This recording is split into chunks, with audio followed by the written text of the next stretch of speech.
Bonjour ma princesse, j'ai une question ce matin pour toi. Je voulais savoir, qu'est-ce que tu pratiques le plus tous les jours? Depuis toujours, qu'est-ce que tu fais le plus dans ta vie? Qu'est-ce que tu t'exerces en général? À quoi tu t'exerces dans tes journées? Tu t'exerces à être heureuse, à parler positivement, à chercher le bonheur, à avoir la paix avec les autres, avec toi-même, ou bien tu passes ton temps à te plaindre? Dis, vraiment, essaie de répondre sincèrement à ça.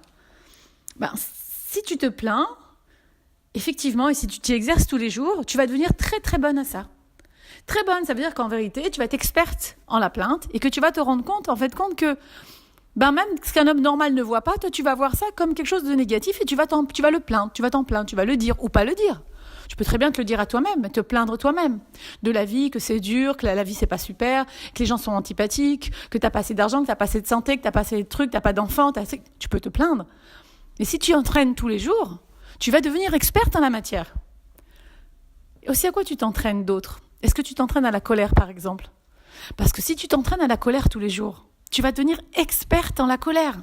Que la moindre petite chose va te mettre hors de toi. Et dès que ça marchera pas comme tu veux, les gens ne comprendront même pas. Mais pourquoi elle se met dans tous ces états?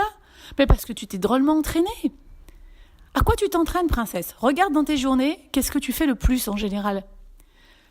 Est-ce que tu t'entraînes, par exemple, à t'inquiéter?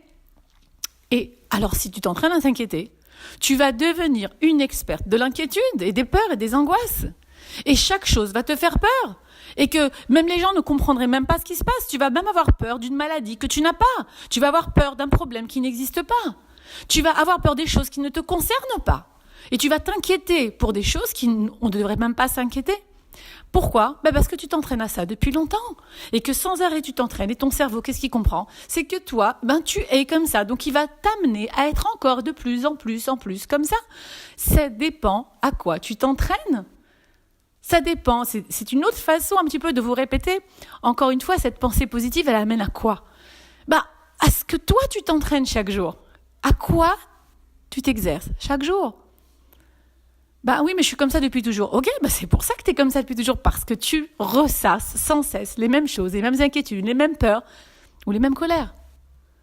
Alors moi, ce que je te propose, princesse, aujourd'hui, c'est que peut-être... c'est vrai que si on prend ce principe que plus on s'exerce sur quelque chose, plus on devient fort à ça, peut-être t'essaies de t'exercer sur d'autres choses, par exemple, qui serait exactement le contraire de ce que tu fais d'habitude. Si tu es quelqu'un de colérique, entraîne-toi sur la paix, sur le calme.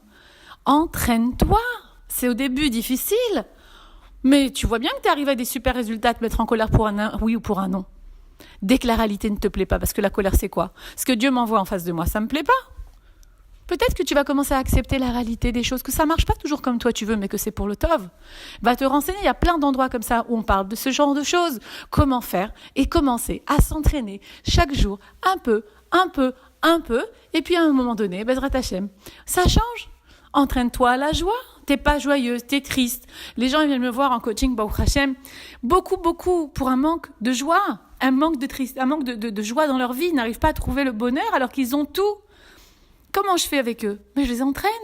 Moi, je suis coach, d'accord, mais toi, tu peux être ton propre coach, t'as pas besoin de moi. Tu peux très bien, le matin, commencer à t'entraîner des beaux matins.